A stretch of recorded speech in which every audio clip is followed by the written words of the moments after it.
예, 갈등 푸는 방법을 배우십시오. 갈등 푸는 방법을 배우십시오라는 제목으로 하나님 말씀 증거하도록 하겠습니다. 우리 세상을 살다 보면 갈등이 없을 수 없습니다. 갈등 없는 사람은 단 한 사람도 없다라고 말할 수 있습니다. 뭐든지 일하다 보면은 부딪히는 부분이 있다라는 것입니다. 그래서 이제 자기 중심으로 생각하면은 다 억울해요. 억울하고 분노가 있고 세상이 왜 이런가 이렇게 생각이 듭니다. 가족과 또 친한 친구들 사이에서도 벌어지는 일이라고 생각을 합니다. 2년 전 있었던 일이죠. 상주 할머니 사건이라 그러나요? 83세 할머니가 범인이었는데 이렇게 사이다에다가 농약을 타놓고 냉장고에 넣어놨어요. 그래서 그 뭐 친구들이 먹다가 2명인가 돌아가시고 그랬죠. 알고 봤더니 이제 그 83세 할머니가 그런 거예요. 이유가 뭐냐? 화투 치다가 화가 났대요. 돈 다 잃어가지고. 근데 60년 동안 친구였대요. 60년 동안 친구였는데 그 점당 100원짜리 화투 치다가 이렇게 될 수 있다라는 거예요. 인간이 그렇습니다. 갈등은 없을 수 없다라는 거예요. 갈등이 왜 일어나느냐 하면은 근본적인 이유를 든다 그러면 경계가 있기 때문에 그렇습니다. 나는 나, 너는 너. 그러니까 다 우리는 자율적으로 태어났잖아요. 그러니까 나는 나의 생각이 있고 나의 행동이 있어요. 그러니까 이게 자율이죠. 자유죠, 자유. 근데 상대방도 그럴 거 아니에요. 나도 나의 생각, 나의 행동. 이게 이제 따로따로 있으면 아무 문제가 없는데 이게 같이 살다 보면은 충돌이 일어나잖아요. 여기서 이제 갈등이 일어난다는 것입니다. 그래서 자유를 외치는 사람일수록 권리를 외치는 사람일수록 갈등이 많습니다. 왜냐하면은 자기는 자유고 자기는 권리지만 상대하고 부딪히잖아요. 그럼 갈등이 막 일어나게 된다는 것입니다. 사실은 그래서 희생이 있어야 되는 거고 양보가 있어야지 사회생활이 되는 건데 희생과 양보는 가르치지 않고 권리만 가르치다 보면은 이 갈등이 폭발해버린 거죠. 이 사회가 지금 갈등 폭발 상황 아닙니까? 이거 뭐예요? 권리 너무너무 강조하잖아요. 자유 너무너무 강조하잖아요. 근데 희생과 양보가 없기 때문에 이런 일이 벌어지게 된다는 것입니다. 그래서 경계가 있기 때문에 충돌이 있다. 이걸 전제로 해야 된다는 것입니다. 마르다 마리아가 나오는데 예수님이 여기 이제 베단이거든요. 베단이 예수님이 자주 가는 집이었습니다. 나사로 집. 가깝기 때문에 예루살렘 근처에 오실 때마다 항상 쉬던 집이었습니다. 친한 집이에요. 예수님 되게 좋아했습니다. 마르다도 좋아하고 마리아도 좋아하고. 그러니까 예수님 오신다 그러니까 얼마나 기쁘겠습니까? 그래서 마르다가 이제 음식을 준비하는데 이제 일손이 부족한 거예요. 그러면 우리 상식적으로 어떤 일이 벌어지죠? 일손이 부족하면 동생이니까 야 마리아 이 와서 좀 도와줘 이러면 될 건데 예수님께 찾아간 거예요. 그러니까 마르다 같은 사람 우리 가운데도 있을 수 있죠. 가서 이제 고자질한 거죠. 도와달라고 좀 얘기 좀 해주라고. 이렇게 얘기할 때 두 가지가 있는 거거든요. 첫째는 자기를 강조하는 거예요. 내가 정신없게 예수님을 위해서 일하고 있습니다. 자기 자신을 드러내고 싶은 욕망이 있어요. 우리에게는. 나 되게 열심히 일해요. 그래서 자기 자신을 드러내고 싶은 욕망. 또 하나는 뭐냐면 자신과 달리 얼마나 이기적인 인간인가 동생이. 그래서 이건 두 번째 욕망은 뭐냐면 상대를 깎아내리고자 하는 욕구. 그래서 우리가 어떤 말이나 행동을 할 때 보면 이 두 가지가 다 이렇게 섞여 있어요. 그래서 자신을 드러내고 싶은 욕구가 있고 또 하나는 상대를 깎아내리고 싶은 욕구. 뭐 똑같은 얘기일 수도 있지만 이게 같이 있다고요. 그래서 우리가 직접 얘기 안 하는 거예요. 그러니까 이게 상태가 좋은 상태가 아니라는 거죠. 그래서 이 얘기는 자기 자랑이 많은 사람 있지 않습니까? 이렇게 앞에서 뭐 자기 자랑을 많이 해요. 그런 사람은 뒤에 가서 남 비판 많이 하는 사람이에요. 이게 동전의 양면이거든요. 자기 자랑 많은 사람은 저 나 없을 때 비판 많이 하겠구나. 똑같은 얘기고 여러분 인터넷 같은 데서 이게 안티들 보세요. 남 비판 무지하게 하죠. 남이 비판 무지무지하게 하는 사람들은 또 뒤집어 놓고 보면 맨날 자기 자랑해요. 남이 엄청나게 잘한 일은 엄청나게 비판하고요. 자기 알량한 일 해놓은 걸 가지고는 또 엄청나게 자랑하죠. 그러니까 이런 사람들은 또 자기 공격당하는 거는 못 견디죠. 거의 못 견딥니다. 그러니까 병든 인간이라는 거죠. 그러니까 사실 우리가 죄인이기 때문에 이 마르다 같은 요소가 우리 가운데 없다라고 말할 수 없어요. 이거는 뭐 누구나 예외 없습니다. 다 이런 요소가 어느 정도 다 있다라는 것입니다. 이때 우리는 예수님의 음성을 들어야 됩니다. 예수님의 이 갈등 해소법이 뭐냐? 좀 어렵게 느껴질 수도 있는데 41절에 이렇게 말씀하잖아요. 마르다야 마르다야 내가 많은 일로 염려하고 근심하나. 이게 핵심이에요. 뭐 몇 가지 하든지 한 가지만 해도 족하니라. 이거 뒷말이 좀 쉽지 않아요. 그죠? 그러니까 내가 많은 일로 염려하고 근심하는데 그 문제부터 먼저 해결해야 되는 게 아니냐. 이렇게 해석하는 게 1차적인 해석이에요. 그죠? 그거에 먼저 집중해라. 그래서 갈등을 해소하는 첫 번째 접근 예수님의 말씀은 뭐냐면 내면의 세계를 돌아보라 그 얘기예요. 지금 마르다가 생각하기에는 동생이 문제라고 생각을 했잖아요. 근데 예수님의 첫 번째 말씀은 방향을 바꾸라는 거예요. 동생 문제 아닌 것 같거든. 이건 너의 문제야. 너의 내면의 세계의 문제라는 것입니다. 우리 가운데 바쁘게 일해도 예수님 바쁘게 일하셨잖아요. 지금 마르다만 바쁜 거 아니잖아요. 예수님 뭐 사실 더 바쁘죠. 눈꺼틀 새 없이 뛰어다니시고 뭐 식사할 겨를도 없다 성경에 이렇게 나오지 않습니까? 바쁜 거 자랑하려고 하면 예수님 앞에서는 접어야 됩니다. 예수님 더 바쁘셨어요. 예수님이 아무리 바쁘게 일해도 중심의 평안을 놓친 적이 없습니다. 여러분도 마찬가지다. 바쁘다고 중심의 평안을 놓치면 그건 바쁜 게 아니고 분주한 거예요. 중심에 평안이 있어야 되거든요. 평안, 그러니까 내면의 질서, 이게 평안의 구심력 이런 게 있어야 된다고요. 그런데 지금 예수님이 마르다에게 지적한 건 뭐냐하면 너는 지금 내면의 질서가 없구나, 마음의 평안이 없구나, 이거를 지적하고 있다라는 거예요. 너 지금 마음 상태가 지금 질서를 잡아야 돼. 우리도 지금 남 비판하고 막 이럴 때 예수님이 오시면 그렇게 말씀하실 것 같아요. 너 지금 염려하고 근심하지 내면의 질서를 잡아야 될 것 같아. 예수님의 지적이라는 것입니다. 그래서 누가 나를 힘들게 만드는 게 아니에요. 누가 그놈 때문에 그 여자 때문에 내가 힘들어지는 게 아니에요. 그게 사실은 내면의 질서, 내 문제거든요. 내 안에 중심을 잃었기 때문이다. 우리가 보통 짜증난다라는 표현을 많이 쓰지 않습니까? 아 짜증나 이러잖아요. 짜증나. 이거는 이제 배터리가 얼마 남지 않았다라고 하면서 이렇게 경고등이 펴지는 거 있죠. 제 그 블루투스 헤드폰이 있는데 황 목사도 잠깐 블루투스 자랑하길래 나도 자랑 좀 해보려고. 블루투스 헤드폰이 있거든요. 너무 좋아요. 이게 보통 이렇게 전멸이 돼요. 이렇게 딱. 그리고 제가 쓰는 헤드폰은요. 이제 50% 남았습니다. 30% 남았어요. 그걸 음성으로 아줌마가 가르쳐줘요. 이렇게. 되게 좋은 거죠. 보스 헤드폰인데 되게 좋아요. 그래서 이게 전멸돼가지고 뭐 얼마 남았다도 좋지만 전멸도 되면서도 이게 몇 퍼센트 남았는지를 매번 얘기를 해줘요. 그래서 안심이 돼. 아, 얼마큼 남았나? 30% 남았으니까 얼마큼은 쓸 수 있다. 우리 인생도 마찬가지. 이렇게 해주면 얼마나 좋겠어요. 지금 짜증난다는 얘기는 뭐냐면 내 배터리가 다 떨어져가지고 이제 10% 남았어요. 10% 이하 남았어요. 라고 지금 전멸하고 있는 거예요. 그래서 짜증날 때는 일을 하는 거 아니고요. 충전해야 돼요. 충전하지 않으면 큰 사고 친다는 것입니다. 왜냐 내면 세계가 다 무너지고 있기 때문에 그렇다라는 거예요. 그래서 갈등은 예수님이 말씀하시기를 외부적인 문제가 아니니까 아무리 외부적인 문제가 있더라도 여러분 기뻐 보셨죠? 막 기뻐하고 충만해지면 그게 문제가 돼요? 문제가 안 되죠. 그러니까 네가 염려하고 근심하나 한 가지만 제대로 해라. 한 가지가 뭐예요? 염려 근심을 잡을 수 있는 내면의 평안을 누리는 게 먼저 아니겠니? 그게 예수님의 조언이었다는 것입니다. 중심이 흔들리지 말아야 된다는 거예요. 중심 흔들리지 않는 거는 이게 반면교사죠. 마리아를 예수님이 칭찬하신 거 보면은 말씀 듣는 거죠. 예배죠. 우리 뭐 신방이나 또 교회 봉사할 때도 많은 봉사를 하다 보면요, 뭐 성교도 그렇고 뭐 어디나 다 마찬가지인 것 같아요. 이렇게 중심적으로 일하는 사람이 너무 급하다 보면은 예배를 소홀히 하고 일부터 하게 될 때 있거든요. 그렇잖아요. 성교 갔을 때도 뭐 준비원장 이런 사람들이 예배 이렇게 놓치고 뭐 딴 거를 잘못해가지고 처리할 때가 있어요. 나중에 번아웃 돼 버리더라고. 그러니까 말씀이 중요한 거예요. 왜 그렇습니까? 내면의 질서를 잡는 거죠. 여러분들은 어떻게 생각할지 모르지만 우리 성교 가면 성교에 제일 중요한 게 뭐라고 생각하세요? 저는 심혈을 기울여서 하는 거는요, 현장 가서 뭐 딴 거 하는 거 아니에요. 말씀 준비거든요. 그 흐름상에 있어서 꼭 중요한 말씀이 뭔가, 그럼 거기 가 있는 목사만 할 수 있잖아요. 사실은 그 순발력이 되게 중요한 거죠. 어떤 때는 뭐 1시간 전에도 말씀을 바꿀 때가 있어요. 아, 지금 우리 상황에서 이게 중요하다. 이게 중요하다. 그러니까 많은 걸 준비해 가야 돼요. 그래서 그 상황에 맞는 성령의 인도하심에 따라서 말씀이 들어가면요, 이 난관을 이겨내요. 그리고 힘을 얻는다고. 그리고 깨지지 않습니다. 왜요? 그 말씀이 중심의 평안을 주기 때문에 그래요. 중심의 확신을 주기 때문에. 그렇다 그러면 여러분들 이게 지금 새벽기도 나오셨지만 이 새벽기도가 왜 중요해요? 이 중심의 평안을 가지고 하루를 시작하는 사람이 이게 헷갈리는 사람하고 이게 상대가 되겠습니까? 대부분의 그 말씀을 떠난 사람들은요, 중심의 평안이 언제 오냐면 퇴근할 때 와요. 그죠? 퇴근할 때 이제 다 이루었다 그러고, 그런 일이 될 리가 없죠. 하루 종일 괴로움 속에 있는 거고, 직장 가는 게 지긋지긋하고 학교 가는 게 지긋지긋하고 그렇게 된다라는 것입니다. 내 갈등 지수가 높아지면 안 된다는 거예요. 예수님의 음성을 들어야 된다는 것입니다.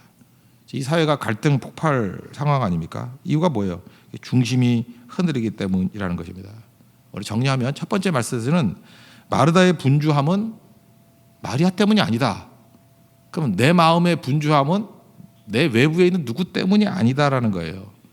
내 자기 내면의 세계가 동요되기 때문이다. 이거를 명확히 알고 하나님 앞에서 내 안에 절대 평안을 주십시오. 하나님께서 주시는 평안을 주십시오. 그러면은 얼마든지 이길 수 있다라는 것입니다. 그래서 갈등을 푸는 첫 번째 길은 내면의 질서라는 거예요. 우리 예수님의 음성을 듣고 우리도 내면의 질서를 지킬 수 있는 하나님의 종 되기를 바랍니다. 그다음에 두 번째 단계는 이제 나는 문제가 없잖아요. 그러면 그 다음부터는 이제 외부의 문제를 풀어나가야죠. 그래서 갈등 처리 방법을 기르라는 것입니다. 여기서 이제 한 사람을 소개하고 싶은 게 바울인데, 바울은 이게 막 분노심이 끌어오르는 사람 아닙니까? 그래서 일 중독자의 모습이잖아요. 이게 예수님 믿고 난 다음에도 좀 남았던 것 같아요. 그래서 마가 요한 데리고 가는 문제, 첫 번째 뭐 도망쳤다면서요. 그래서 바나바하고 싸우잖아요. 데려가자 말자. 그래서 화가 나가지고 자기를 이끌어줬던 바나바하고 이렇게 충돌해서 갈라지잖아요. 그러니까 바울의 갈등을 묘사하고 있지 않습니까? 이때는 사실 상태가 좋았던 것 같지는 않아요. 그때 1차 여행 다닐 때까지만 해도. 근데 로마서를 쓰는 상황에서는 그 후대거든요. 로마서 12장 14절부터 18절까지 내용을 뭐 다 알지만 한번 읽어드리면, 너희를 박해하는 자를 축복하라. 축복하고 저주하지 말라. 즐거워하는 자들과 함께 즐거워하고 우는 자들과 함께 울라. 서로 마음을 같이 하며 높은 데 마음을 두지 말고 도리어 낮은 데 처하며 스스로 지혜 있는 채 하지 말라. 아무에게도 악을 악으로 갚지 말고 모든 사람 앞에서 선한 일을 도모하라.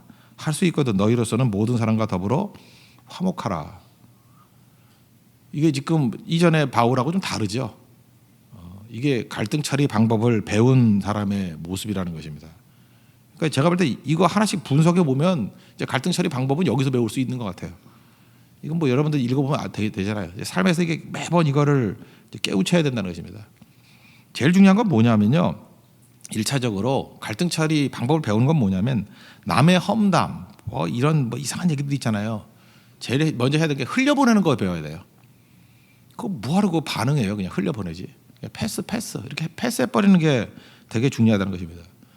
교회에서도 보면은 뭐 자기 얘기하는 거에 너무 예민한 사람이 있어요. 그냥 패스해버려요. 그거 뭐 대단한 것도 아닌데, 그죠? 제가 얘기하잖아요. 똥개를 찌어도 경부스러워 한다. 그러고 가라고요. 그 너무 예민한 것도 자기 자신에 대해서 너무 가치를 두는 거죠. 그리고 흘려보내는 거 잘해야 돼요. 그래서 우리도 은혜도 흘려보내야 되지만요, 험담도 흘려보내야 돼. 패스. 그 잠깐만 입에 담지 말고요. 그다음에 이제 나는 입에 안 담는데 이제 목사가 담을 때가 있잖아요. 설교 때 이렇게 예화로 들어서. 그래서 제가 그 얘기 있죠. 남자가 아까워 그런 얘기를 했잖아요. 그죠? 그런 한심한 얘기를 하는 사람이 있다고. 근데 내가 어저께 한 수를 또 더 배웠어요. 그 결혼을 앞두고 있는 여자가 남자가 아깝다 그러면 화가 나야 되는데 화를 안 내고 해석을 적극적으로 한다는 거예요. 그럼 내가 시집을 잘 간단 말이지 않냐? 이해가 안 돼요? 내가 놀랐어요. 그게 왜 나쁜 얘기냐? 남자가 아깝다는 게 왜 나쁜 얘기냐? 그럼 내가 시집을 잘 간다는 얘기 아니냐? 그러면 축복받았다는 얘기 아니냐? 내가 무릎을 꿇고 사부님 그러고 싶더라고요. 예, 해석이죠, 해석. 그래서 이렇게 적극적으로 해석을 하는 거예요. 자기가 피해 의식 갖고 해석하는 게 아니라 이 복이란 관점에서 해석을 하니까 이게 또 달라지죠. 우리 인생 가운데 고난, 그러면 왜 내게 고난만 주십니까? 그러면 고난 때문에 내가 더 연단 받는 거 아니야? 뭐 이렇게 해석하는 거와 똑같은 거죠. 이게 눈이 바뀌는 거예요, 눈이. 이게 갈등 처리 방법이에요. 내가 더 강해지는 거죠. 흘려보내고 그다음에 이제 복음의 비단에서 해석을 할 줄 알고, 그리고 그 다음에 이제 한 가지씩 이제 풀어가는 거예요. 여기 나왔잖아요. 뭐 할 일이 뭐예요? 그 핵가족이 문제거든요. 옛날에는 가족들이 많으니까요. 이 아이들을 많이 낳아야 됩니다. 사실은 아이들을 많이 낳으면은 그 안에서 제자 훈련이 이루어져요. 마다 갈등이 있잖아요. 그러다 보면 거기서 이제 갈등 처리 능력을 배운다고. 지금도 보면은 지금 앞에 있는 자매도 애들이 많죠. 딸이 넷인가 아들이 5명이죠. 맞죠? 5명이니까 저 가족들도 만만치 않은 갈등이 있는 가족인데 갈등 처리 능력을 다 배웠더라고. 어쩌면 그렇게 어저께 싸웠는데 오늘 화해하고 막 이게 맨날 돼요. 이게 보니까 역시 애는 많이 낳아야 돼요. 근데 지금 어떻습니까? 애를 하나 낳고 둘 낳고 하니까 특별히 하나 있는 애들은 갈등 처리 능력이 없어요. 그냥 징징대면 들어주는 것밖에 배운 게 없으니까. 그러니까 그런 식으로 사회생활을 한다고. 어디 가가지고 자기 부모도 아닌데 징징대고 그리고 풀어주길 원해요. 그러니까 쫓겨나는 거죠. 바보 만드는 거죠. 그래서 여러분들 교회 갈 때 이렇게 선교례도 보내고요, 수련회도 보내고 착하게 공동생활을 해야 돼요. 그러면 못된 짓 하면 거기서 왕따 당하거든요. 거기서 이게 사람이 이게 접수가 안 되잖아요. 그럴 때 살아남는 법을 배워야 돼요. 아, 내가 이렇게 하는 게 아니구나. 이게 못한 게 다듬어질 줄 알아야 되고. 그래서 핵가족은 자기중심적인 경향이 많기 때문에 이 갈등 해소가 안 된다는 것입니다. 그러니까 그게 교회에서 신앙생활 하는 거예요. 지금도 마찬가지예요. 신앙생활 오래 하는데도 불구하고 교제권에 안 들어오시는 분들이 있죠. 그러면 신앙은 좋은 것 같이 보여요. 뭐 헌금도 잘하고 뭐 나름대로 헌신하는 것 같이 보여요. 근데 뭔가 2% 부족해요. 뭐가 부족하냐면 일을 맡길 수가 없어. 일을 맡기면 100% 갈등이 있잖아요. 근데 갈등을 조금도 감당을 못해. 갈등이 있으면 그냥 나가 떨어지는 거예요. 그래서 결국 언제 나가 떨어지냐 그것만 기다리고 있어야 돼요. 초반이냐 중반이냐 막판이냐. 그런데 갈등 처리 능력을 배웠던 사람은 견뎌내죠. 하나님께서 사실 이거는 갈등 처리만이 문제가 아니라 인물을 만드는 하나님의 과정이다, 이렇게 얘기할 수도 있다는 것입니다. 그래서 오늘 적극적으로 한번 이 순서들을 한번 해보자고요. 할 일이 뭡니까? 첫 번째는 박해하는 자들을 위해서 그냥 흘려보내, 그 정도가 아니라 축복하고 기도하래요. 그러니까 우리가 그 얘기하는 거야. 미워하지 않고 그냥 축복하는 거예요. 그 다음에 또 하나 배우는 게 뭐예요? 적극적으로 우는 자와 함께 우는 거 잘해요. 근데 우리가 할 일이 뭐죠? 즐거워하는 자들과 함께 즐거워하는 거예요. 내가 비록 기쁜 상태는 아니지만 누가 즐거워하면 같이 즐거워지는 거야. 누가 합격했다 그러면 막 전교인의 기쁨이 되고, 그럼 꼭 삐딱한 사람 나와요. 뭐 나는 슬픈데 너만 기쁘냐. 그런 말 하는 사람이 못된 사람이라니까요. 같이 기뻐해 줘야지 하나님께 내게 기쁜 줄도 주시죠. 교회가 이렇게 우는 일 하는 거는 잘해요. 뭐 이렇게 어려운 데 가가지고, 우리도 그래. 빈민가 가가지고 선교할 때는 막 뜨겁게 잘하는데, 이렇게 뭐 좋은 대학 가가지고 이렇게 같이 교제 나눌 때는 이렇게 뻘쭘한 사람들이 있어요. 그 즐거워하는 사람과 함께 즐거워하는 법을 배우지 못했기 때문에 그래요. 거기 가서도 즐거워할 줄 알고, 그죠? 또 빈민가에 가서는 또 같이 울어줄 줄도 알고, 그게 능력이겠죠. 그러니까 이걸 배워야 된다는 것입니다. 그리고 언제나 자기 자신의 마음을 낮은 데 두는 거예요. 높은 데 두지 않고. 그게 지혜인이 체하지 아니하고 항상 배우려고 하고, 그게 능력이겠죠. 그 다음에 악을 악으로 갚아서는 안 되고요. 하나님 말씀 그대로예요. 모든 사람 앞에 그 선으로 갚고, 할 수 있는 대로 화목을 배워라. 의가 뭐라 했어요? 의. 우리가 의롭게 된다. 칭의 할 때 의. 그 justification 할 때 이게 디카이오스네라는 헬라어 단어인데 관계가 회복된다 그런 뜻이에요. 그러니까 의롭다라는 거는 관계예요. 관계. 죄 때문에 하나님과 우리의 관계가 깨졌죠. 의롭다가 뭐예요? 하나님과의 관계가 회복이 됐다. 우리가 죄를 지어서 사람과의 관계가 깨져버렸어요. 그래서 막 살인하고 그랬잖아요. 근데 의가 뭐예요? 관계가 회복됐다. 그러니까 나는 신앙은 갖고 싶은데 관계 회복이 안 돼요. 그건 신앙이 없는 거라니까요. 신앙이 막 팍팍 자라고 그 안에서 막 30배, 60배, 100배의 능력이 나타나는 것은 관계라는 토양에서 자라는 거예요. 씨가 공중에 떠 있으면 자라요? 씨가 줄기를 내고 열매를 거두기 위해서 할 일이 뭐예요? 땅 속에 묻혀야 되는 거 아니에요? 하나님께서 우리에게 주신 말씀은 관계라는 토양 속에 묻혀야 자라는 거예요. 그래야 30배, 60배, 100배 열매를 막 거두게 된다고요. 특별히 험한 땅에 들어가서 자라게 될 때 그게 강력한 생명력이겠죠. 그러니까 관계가 사실은 전부입니다. 신앙생활도 관계거든요. 하나님께 뭐 해드렸다가 아니라 하나님과의 관계예요. 주께로 가까이. 주님께 좋은 관계 맺는 거. 하나님과의 좋은 관계를 맺으면 관계의 능력이 뭔지를 알아요. 관계 속에서 모든 게 다 이루어진다고. 그래서 관계를 깨는 게 사실 갈등이잖아요. 그래서 갈등의 문제는 이거는 뭐 풀거나 안 풀거나 할 문제가 아니라 이건 복음의 핵심입니다. 복음이 들어오면 관계를 풀게 돼 있어요. 갈등을 풀게 돼 있다고. 오늘도 그런 승리를 누릴 수 있는 믿음의 종 되기를 바랍니다. 갈등 푸는 방법을 배우십시오. 첫 번째는 내면의 질서를 먼저 돌아보고, 짜증난다는 건 내 문제라는 거예요. 그리고 두 번째, 갈등 푸는 방식을 로마서 12장 14절 18절의 말씀을 붙들고 적극적으로 풀어나갈 수 있는 우리 하나님의 거룩한 백성 되기를 축원합니다. 모두 자리에 일어나겠습니다. 212장 찬송하겠습니다. 212장.